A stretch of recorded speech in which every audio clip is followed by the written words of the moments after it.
Taste the Daily. Cuddalore மாவட்டம் விருத்தாச்சலத்தில் மழைநீருடன் கழிவுநீர் கலந்து தேங்கி நிற்பதால் பொதுமக்கள் கடும் அவதியடைந்தனர். விருத்தாச்சலத்தின் முல்லை நகரில் மழைநீர் வடிகால்வாய் முறையாக தூர்வாரப்படாததால் விடிய விடிய பெய்த மழையின் நீரோடு கழிவுநீரும் தேங்கி துர்நாற்றம் வீசி நோய் தொற்றும் அபாயம் ஏற்பட்டுள்ளது. உடனடியாக ஸ்டாலின் அரசின் நகராட்சி நிர்வாகம் வடிகால்வாயை தூர்வாரி சாக்கடை கலந்த மழைநீரை வெளியேற்ற நடவடிக்கை எடுக்க அப்பகுதிவாசிகள் கோரிக்கை வைத்துள்ளனர். தேனி மாவட்டம் கேரளா செல்லும் போடிமெட்டு மலைச்சாலையில் பாறைகள் உருண்டு விழுந்ததால் போக்குவரத்து பாதிக்கப்பட்டது. மேற்கு தொடர்ச்சி மலைப்பகுதிகளில் பெய்த மழை காரணமாக புலியூத்து பகுதியின் அருகே பாறைகள் உருண்டு சாலையில் விழுந்தது. இதையடுத்து பாறைகளை அகற்றும் பணியில் நெடுஞ்சாலைத்துறையினர் ஈடுபட்டனர். இதன் காரணமாக தமிழ்நாடு கேரளா இடையேயான போடிமெட்டு மலைச்சாலையில் போக்குவரத்து முற்றிலும் துண்டிக்கப்பட்டுள்ளது.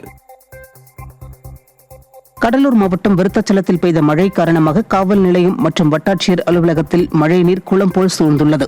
விருத்தாச்சலம் மற்றும் அதன் சுற்று வட்டார பகுதிகளில் விடிய விடிய பெய்த மழையால் பல்வேறு இடங்களில் மழைநீர் தேங்கியது. மக்கள் குறைகளை முறையிட வரக்கூடிய வட்டாட்சியர் அலுவலகம், காவல் நிலையம் உள்ளிட்ட அரசு அலுவலகங்களில் மழைநீர் குளம் போல் சூழ்ந்துள்ளது. நிர்வாகத்திறனற்ற ஸ்டாலின் அரசு முறையாக வடிகால் பணிகளை மேற்கொள்ளவில்லை என பொதுமக்கள் குற்றம் சாட்டுகின்றனர். தஞ்சை மாவட்டம் கும்பகோணம் அரசு பொது தலைமை மருத்துவமனையில் பழமையான தூங்குமூஞ்சி மரம் திடீரென வேரோடு சாய்ந்து எதிரே நவீன சமையலறை மீது விழுந்தது. பொதுமக்கள் நடந்து செல்லும் பாதையில் மரம் திடீரென வேரோடு சாய்ந்து விழுந்த நிலையில் நல்வாய்ப்பாக அருகே யாரும் இல்லாததால் அசம்பாவிதம் தவிர்க்கப்பட்டது. மரத்தை அப்புறப்படுத்தும் பணிகள் ஆமை வேகத்தில் நடைபெறுவதால் பொதுமக்கள், நோயாளிகள் சிரமத்திற்குள்ளாகியுள்ளனர்.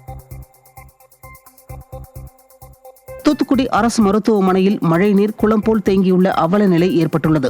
தூத்துக்குடியின் பல்வேறு பகுதிகளில் பெய்த மழையால் மக்களின் இயல்பு வாழ்க்கை பாதிக்கப்பட்டுள்ள நிலையில் அரசு மருத்துவமனை வளாகத்தில் மழைநீர் சூழ்ந்து குளம் போல் காட்சியளிக்கிறது. இதனால் மருத்துவமனைக்கு சிகிச்சைக்காக வரும் நோயாளிகள் மற்றும் முதியவர்கள் அவதியடைந்தனர். திறனற்ற ஸ்டாலின் அரசு மழைக்கான முன்னெச்சரிக்கை நடவடிக்கைகளை மேற்கொள்ளவில்லை என குற்றம் சாட்டிய பொதுமக்கள் உடனடியாக தேங்கியுள்ள நீரை அப்புறப்படுத்துமாறு கோரிக்கை விடுத்துள்ளனர்.